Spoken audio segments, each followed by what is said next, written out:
नमस्कार, आप देख रहे हैं एयर न्यूज। कानपुर की गलियों में हर किसी के जहन में एक ही घटना का जिक्र है, जिसमें एक सरकारी टीचर की खूबसूरत तेज दिमाग पत्नी, जिसने अपनी पति की हत्या की एक खूनी चाल चली, जिसका परिणाम एक हत्या के रूप में सामने आया, जिसकी पुलिस ने जांच शुरू कर दी है। अब क्या सच्चाई सामने आएगी, जानने के लिए बने रहिए एयर न्यूज के साथ। कानपुर के एक सरकारी टीचर की पत्नी अपने अवैध संबंधों में पागल अपने पति से इतनी तंग आ चुकी थी कि आखिरकार उसने अपने पति को ही रास्ते से हटाने का निर्णय लिया और इसके लिए बकायदा हत्या की सुपारी दी। जी हाँ, हम बात कर रहे हैं कानपुर की रहने वाली पिंकी की, जिसे शैलेंद्र नाम के एक राज मिस्त्री से प्यार हुआ।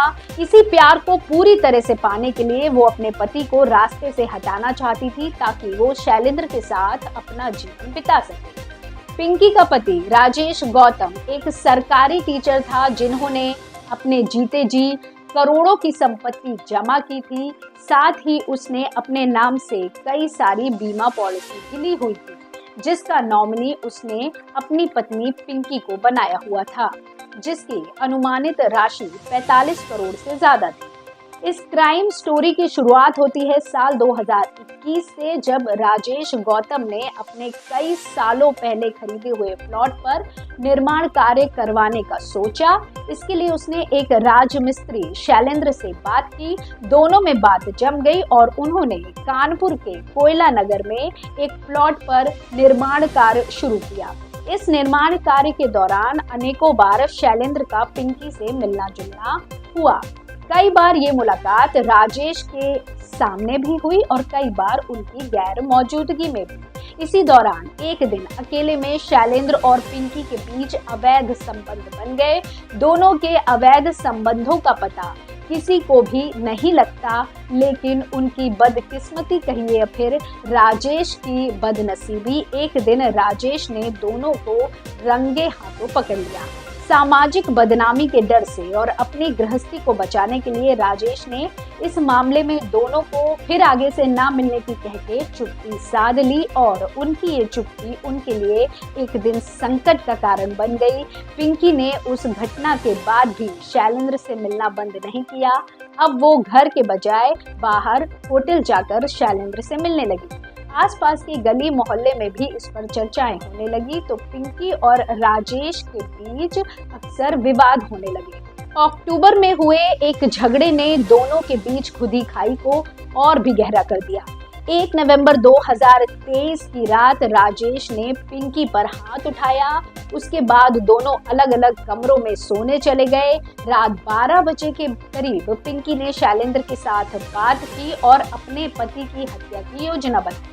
इस बातचीत में पिंकी ने अपने पति की सड़क दुर्घटना में मौत की बात की, क्योंकि उसे पता था कि उसके पति के नाम से जो बीमा पॉलिसी है उसमें दुर्घटना में हुई मौत में 2 गुना क्लेम मिलना तय था। तो उसने इसके लिए बकायदा 4 लाख रुपए में अपने पति की हत्या की सुपारी दी। बीते 4 नवंबर 2023 को जब राजेश सुबह 5:30 बजे रोज की तरह टहलने के लिए निकला, तो शैलेंद्र और उसके साथी विकास ने राजेश को बीच रोड पर कार से रौंद दिया, जिससे घटनास्थल पर ही राजेश की मौत हो गई। इसी मौत को हादसे का रूप देने के लिए इस तरह सब किया गया था।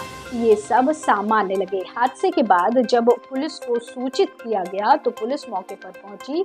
प्रारंभिक जांच में ये एक कार दुर्घटना ही दिखाई दी, तो पुलिस ने भी शुरू में राजेश की मौत को एक्सीडेंट ही माना। लेकिन जब पुलिस ने उस कार की खोजबीन करनी शुरू की, आसपास के सीसीटीवी को खंगाला, तो पता चला कि जिस कार की टक्कर से राजेश की मौत हुई थी, वो एक अन्य कार के साथ राजेश का पीछा उसके घर के थोड़ी दूर से ही कर रही थी। इसके बाद पुलिस ने हत्या की धाराओं 302 के तहत केस दर्ज कर दिया और राजेश की पत्नी से पूछताछ की, लेकिन पिंकी ने इस मामले में ऐसा कुछ भी महसूस नहीं होने दिया कि वो इस मामले में शामिल भी है।